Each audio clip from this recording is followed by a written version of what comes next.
En la primera parte examinamos el núcleo de la psicología de Franz Brentano. La intencionalidad como criterio de lo mental, la clasificación tripartita de los actos y la ruptura con la psicología de contenidos de Wundt y Titchener. Pero el pensamiento de Brentano no se detuvo ahí. En las décadas finales de su vida, su filosofía experimentó una evolución profunda hacia un realismo metafísico cada vez más acusado. Desarrolló una original teoría del continuo y amplió su sistema hacia el terreno de la ética con su doctrina de las emociones correctas. Esta segunda parte explora esa madurez intelectual y el legado formidable que dejó a través de sus discípulos, Husserl, Meinong, Stump y Ehrenfels, entre otros.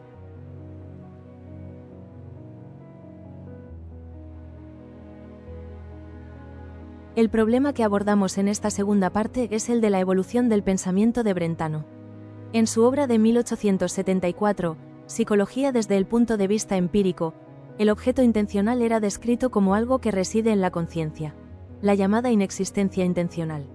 El objeto visto, recordado o deseado estaba, de algún modo, dentro del acto mental que lo apuntaba. Pero en las décadas siguientes, Brentano revisó profundamente esta posición. El objeto intencional, concluyó, no puede ser un contenido inmanente a la conciencia. Si lo fuera, la percepción externa jamás podría darnos conocimiento del mundo real. Vemos cosas, no nuestras propias representaciones de las cosas. El objeto es trascendente. Está fuera de la mente y es independiente del acto que lo piensa. Este giro plantea una pregunta incómoda para la psicología. Si el objeto es trascendente y su estudio corresponde a las ciencias naturales o a la ontología, ¿qué le queda a la psicología? La respuesta de Brentano es que la psicología debe centrarse en los actos y en el modo en que estos se refieren a objetos, pero no en los objetos mismos. La psicología sigue siendo la ciencia de lo mental, pero lo mental ya no contiene al mundo, lo señala.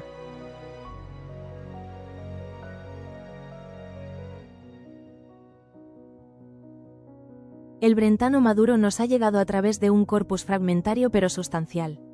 4 obras principales jalonan este período. En 1889 publica El origen del conocimiento moral, donde expone su teoría ética. Del mismo modo que hay juicios evidentes que captan la verdad, hay emociones correctas que captan el valor. El amor al conocimiento y la alegría ante la belleza no son preferencias subjetivas, sino actos emocionales que aciertan o yerran objetivamente. En 1907 aparecen las investigaciones sobre la psicología de los sentidos, donde desarrolla su teoría del continuo. Brentano rechaza la idea de que el espacio y el tiempo estén compuestos de puntos indivisibles. Toda magnitud continua es anterior a sus partes, y los puntos no existen como entidades independientes, sino como límites abstractos. En 1911 reedita bajo el título Clasificación de los fenómenos psíquicos los capítulos centrales de su obra de 1874, pero con correcciones significativas que reflejan su giro realista. Es la versión definitiva de su psicología del acto. A ello se suman los manuscritos póstumos sobre el continuo, el espacio y el tiempo, editados por sus discípulos Krauss y Castiel. La correspondencia con Husserl, Stump y Marty ofrece además un testimonio valiosísimo de la evolución de su pensamiento y de las tensiones con sus alumnos.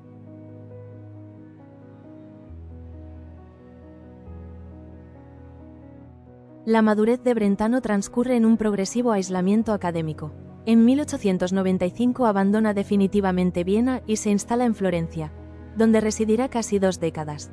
Sin cátedra, sin alumnos regulares, sin el respaldo de una universidad, su influencia se ejerce por vías indirectas. Una correspondencia copiosísima y la mediación de sus antiguos discípulos, que ocupan ya posiciones destacadas en Alemania y Austria. Es también una etapa de rupturas. Husserl, que había sido su alumno más brillante, se distancia progresivamente. En sus investigaciones lógicas de 1900, Husserl critica el psicologismo que aún latía en la primera psicología de Brentano. Aunque Brentano comparte parcialmente esa crítica, no acepta la deriva trascendental que Husserl imprime a la fenomenología. Meinong, por su parte, desarrolla en Gras una teoría de objetos que dota de estatus ontológico a entidades como los objetos inexistentes o imposibles. Brentano, cada vez más realista, ve en ello una recaída en el inmanentismo que él mismo había abandonado. Las influencias de esta etapa se desplazan hacia el empirismo británico. Locke y Mill se convierten en interlocutores constantes. El realismo de Brentano se radicaliza. solo existen cosas individuales, sustancias. Las abstracciones, los universales, los objetos meramente intencionales no son entidades, sino modos de hablar. Aristóteles sigue siendo el referente último. La ontología de las categorías y la primacía de la sustancia individual estructuran todo su pensamiento maduro.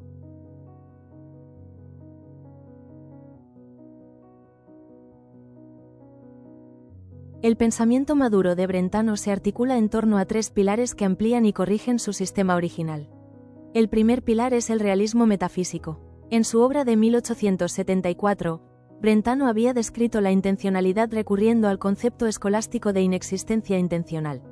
El objeto pensado está de algún modo en el acto que lo piensa. Esta formulación, sin embargo, prestaba el flanco a una lectura imanentista. El objeto parecía ser un contenido interno de la conciencia. En su madurez, Brentano rechaza explícitamente esa interpretación.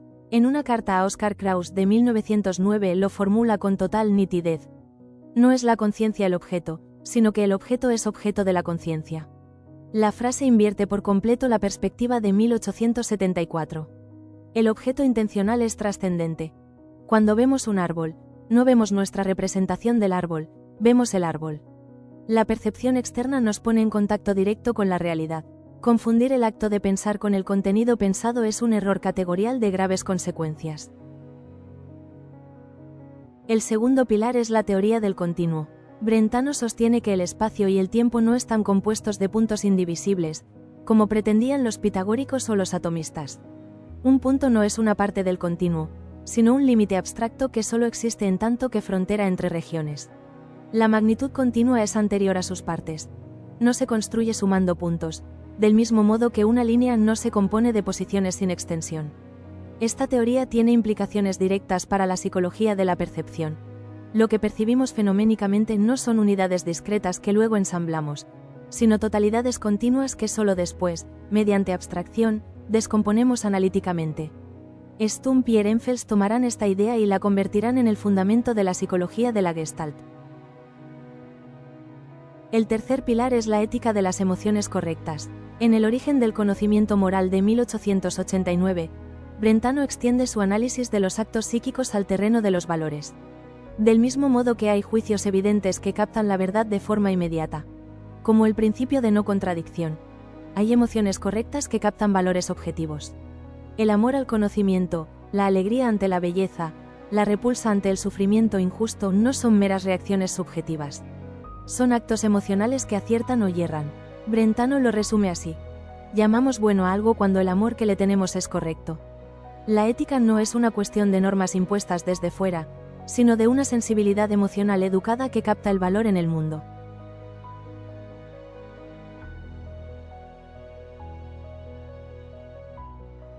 Los tres pilares del Brentano maduro no son afirmaciones dogmáticas. Cada uno se sostiene sobre argumentos que conviene examinar por separado. El primer argumento se dirige contra el inmanentismo de su propia etapa temprana.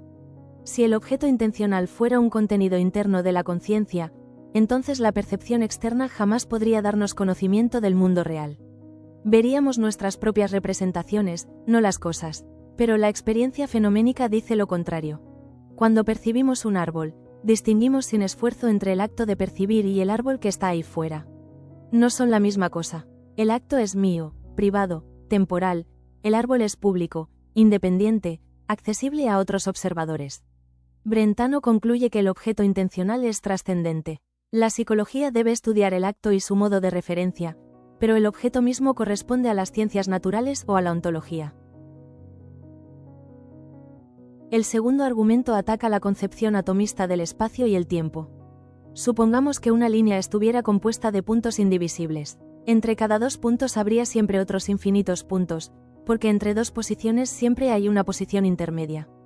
Pero la suma de infinitos puntos sin extensión jamás producirá algo extenso. Es matemáticamente imposible. Lo que percibimos, además, no son puntos. Vemos superficies continuas, oímos sonidos que se prolongan, sentimos el paso del tiempo como un flujo. El continuo es un dato fenoménico irreductible. Los puntos, los instantes, las fronteras no son partes reales del continuo, sino abstracciones que el entendimiento introduce al analizarlo. El tercer argumento establece la analogía entre el juicio y la emoción. Hay juicios que se imponen con evidencia inmediata. No necesitamos demostrar el principio de no contradicción, simplemente vemos que es verdadero. Su negación no es falsa, sino ininteligible. Brentano sostiene que algo análogo ocurre en el terreno emocional. Hay amores y odios que se imponen con corrección inmediata. Amar el conocimiento, alegrarse ante la belleza, repudiar el sufrimiento infligido injustamente. Quien no experimenta esa corrección está emocionalmente ciego, del mismo modo que quien niega el principio de no contradicción no entiende la lógica. La ética, por tanto, no se funda en mandatos ni en convenciones sociales, sino en una experiencia emocional análoga a la evidencia judicativa. Tiene una base tan firme como la lógica misma.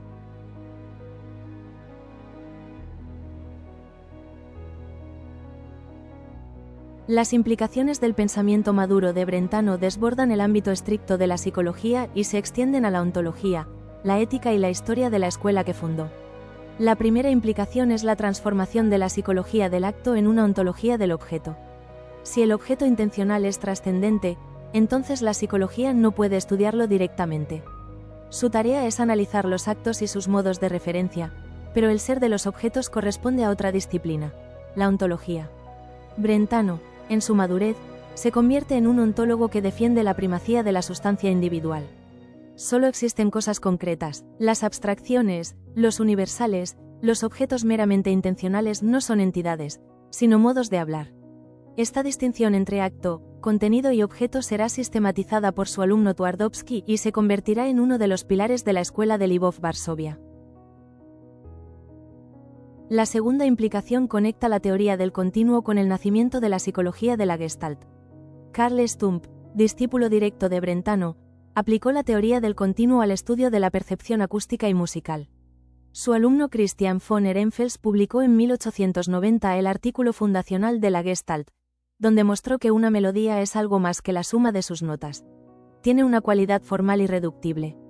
Esa idea procede directamente de Brentano. El todo perceptivo es anterior a sus partes, y la percepción no ensambla átomos sensoriales, sino que capta totalidades continuas.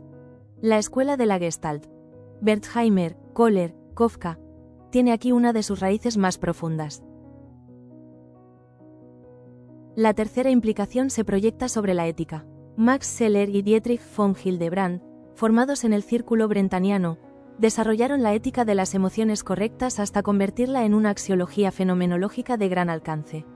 Los valores, según Scheler, se captan mediante actos emocionales intencionales, el amor, el odio, la preferencia. No se deducen racionalmente, pero son objetivos y están jerarquizados. Hay valores sensoriales, vitales, espirituales y religiosos. Toda esta arquitectura axiológica tiene su punto de partida en la sencilla pero revolucionaria tesis de Brentano. El amor correcto es al valor lo que el juicio evidente es a la verdad. La cuarta implicación es la fragmentación de la escuela. Lejos de constituir un bloque monolítico, los discípulos de Brentano desarrollaron programas filosóficos muy diversos y a menudo incompatibles entre sí. Husserl llevó la intencionalidad hacia la fenomenología trascendental, rompiendo con el realismo de su maestro. Meinong construyó una teoría de objetos que otorgaba estatus ontológico a entidades como el cuadrado redondo, lo cual Brentano consideraba una recaída en el inmanentismo. Twardowski, más fiel, sistematizó la distinción acto-contenido-objeto y formó en Lvov una escuela de lógica y filosofía analítica. La paradoja es que la fragmentación fue también la prueba de la fecundidad del pensamiento de Brentano. Sus ideas fueron lo bastante ricas como para inspirar tradiciones opuestas.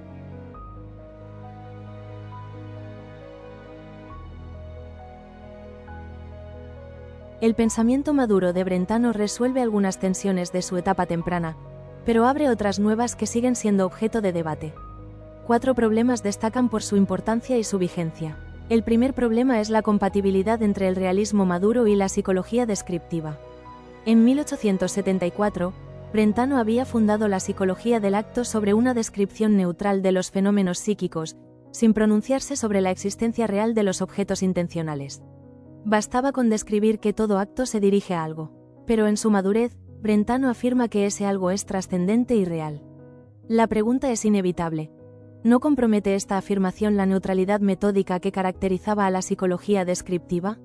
Si la psicología debe decir algo sobre la existencia de los objetos, entonces está invadiendo el terreno de la ontología. Pero si no lo hace, entonces el realismo queda como una convicción personal de Brentano, no como una tesis científica. El segundo problema afecta a la ética de las emociones correctas. La analogía con el juicio evidente es brillante, pero frágil. Cuando dos personas discrepan sobre el principio de no contradicción, no hay debate posible. Una de ellas simplemente no entiende la lógica. Pero en el terreno moral los desacuerdos son ubicuos y persistentes. Dos personas pueden afirmar, con total honestidad, que experimentan emociones correctas opuestas ante el mismo hecho. ¿Cómo resolvemos el conflicto? Si apelamos de nuevo a la evidencia emocional, entramos en un círculo. Si buscamos un criterio externo, entonces la corrección emocional ya no es análoga a la evidencia lógica, porque la lógica no necesita criterios externos. La acusación de intuicionismo, de fundar la ética en una facultad misteriosa e inverificable, ha perseguido a esta teoría desde su formulación. El tercer problema concierne al estatus disciplinar de la teoría del continuo. Brentano la presenta como una contribución a la psicología de la percepción, y ciertamente lo es. Percibimos continuos, no puntos. Pero sus argumentos contra la composición atomista del espacio y el tiempo son, en rigor, argumentos matemáticos que afectan a la teoría de conjuntos y a la naturaleza del infinito. ¿Estaba Brentano haciendo psicología experimental, filosofía de las matemáticas o ambas cosas a la vez? La ambigüedad ha dificultado la recepción de esta parte de su obra, que unos consideran un apéndice técnico prescindible y otros una de sus contribuciones más originales. El cuarto problema es el lugar que le queda a la introspección tras el giro realista. La percepción interna, que en 1874 era la fuente privilegiada del conocimiento psicológico, parece perder parte de su alcance. Si el objeto intencional es trascendente, entonces la mirada introspectiva solo puede captar el acto y su modo de referencia, pero no el objeto mismo. Conocer el mundo ya no es asomarse a la propia conciencia, sino abrirse a lo que está fuera. ¿Sigue siendo entonces la introspección un método fiable, o ha quedado reducida a un procedimiento auxiliar?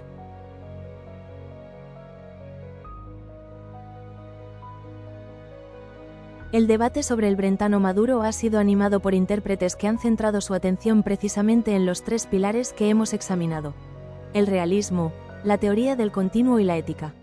El primer gran defensor de la unidad del pensamiento de Brentano fue Oscar Krauss, discípulo directo y editor de sus obras póstumas. Krauss rechazó la imagen de dos Brentanos contrapuestos: el psicólogo imanentista de 1874 y el metafísico realista de la madurez. Para Krauss, la inexistencia intencional fue siempre una fórmula provisional, un andamio escolástico que Brentano abandonó tan pronto como encontró una expresión más precisa de su pensamiento. El giro realista no fue una ruptura, sino la culminación lógica de un sistema que desde el principio buscaba anclar la psicología en una ontología de lo real. Donde otros ven dos filósofos distintos, Krauss ve uno solo, fiel a sí mismo a lo largo de décadas de revisión incesante. La teoría del continuo ha encontrado en Dale Jacket a uno de sus analistas más rigurosos. Jacket examinó los argumentos de Brentano contra el atomismo puntual desde la perspectiva de la filosofía de las matemáticas y la mereología contemporáneas. Su conclusión es que la crítica brentaniana sigue siendo pertinente. El intento de construir magnitudes continuas a partir de puntos inextensos tropieza con dificultades que la teoría de conjuntos no ha disuelto del todo. Jacket defiende que el continuo brentaniano no es una curiosidad técnica arrinconada en los márgenes de su psicología, sino una contribución original que anticipa debates actuales sobre la superveniencia, la emergencia y la relación entre el todo y las partes. Lejos de ser una pieza de museo, la teoría del continuo merece ser discutida en la ontología formal del siglo XXI.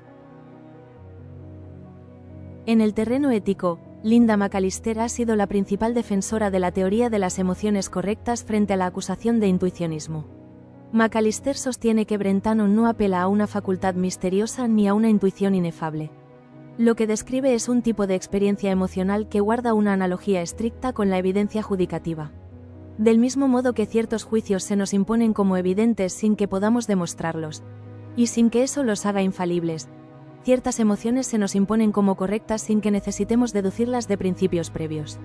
Pero la corrección emocional, insiste McAllister, es falible. Podemos educarla, refinarla, someterla a crítica. No es un instinto ciego, sino una sensibilidad que se cultiva. La ética brentaniana sería así una forma de cognitivismo emocional. Las emociones no son impulsos irracionales, sino actos que pueden ser correctos o incorrectos, y que nos dan acceso a un ámbito de valores tan objetivo como el de las verdades lógicas.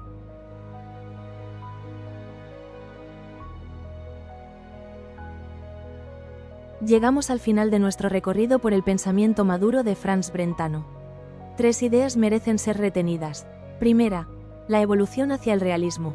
El Brentano de 1874 describió la intencionalidad como una relación con un objeto inmanente a la conciencia.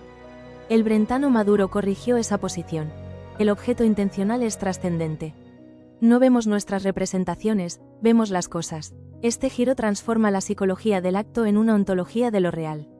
Para el último Brentano, solo existen las sustancias individuales. Las abstracciones, los universales, los objetos meramente pensados no son entidades, sino modos de hablar. Segunda, la teoría del continuo y la ética de las emociones correctas. El continuo no se compone de puntos, del mismo modo que una melodía no es la suma de sus notas. Esta idea, transmitida a través de Stump y Ehrenfels, está en la raíz de la psicología de la Gestalt. En el terreno ético, Brentano mostró que las emociones pueden ser correctas o incorrectas, del mismo modo que los juicios pueden ser verdaderos o falsos. La ética no necesita mandatos externos. Se funda en una sensibilidad emocional educada que capta valores objetivos. Tercera, el legado fragmentado pero ubicuo. La escuela de Brentano no sobrevivió como un bloque unificado. Husserl llevó la intencionalidad hacia la fenomenología trascendental. Meinong construyó una teoría de objetos que Brentano habría rechazado. Twardowski fundó la escuela de Lvov-Varsovia. Sin embargo, esa fragmentación es la prueba de la fecundidad de su pensamiento. Pocos filósofos han dejado una huella tan profunda en tradiciones tan diversas.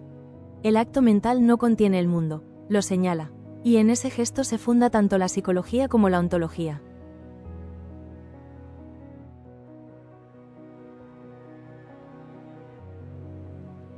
Para quienes deseen profundizar en el Brentano maduro, las fuentes imprescindibles comienzan con sus propias obras. El origen del conocimiento moral de 1889 expone la ética de las emociones correctas. Las investigaciones sobre la psicología de los sentidos de 1907 desarrollan la teoría del continuo. La clasificación de los fenómenos psíquicos de 1911 ofrece la versión definitiva de su psicología del acto con las correcciones realistas. En cuanto a los estudios, la recopilación editada por Arkadiusz Krutczynski y Wolfgang Wehmer, La filosofía de Franz Brentano, publicada en 2004, reúne ensayos que cubren todas las etapas de su pensamiento y constituye una excelente introducción en español. Linda McAllister, en su obra de 1982, ofrece la defensa más completa de la teoría de las emociones correctas frente a la crítica intuicionista. Dale Jacket, en su ensayo sobre la teoría del continuo de 2004, analiza esta faceta desde la filosofía de las matemáticas y la mereología contemporáneas.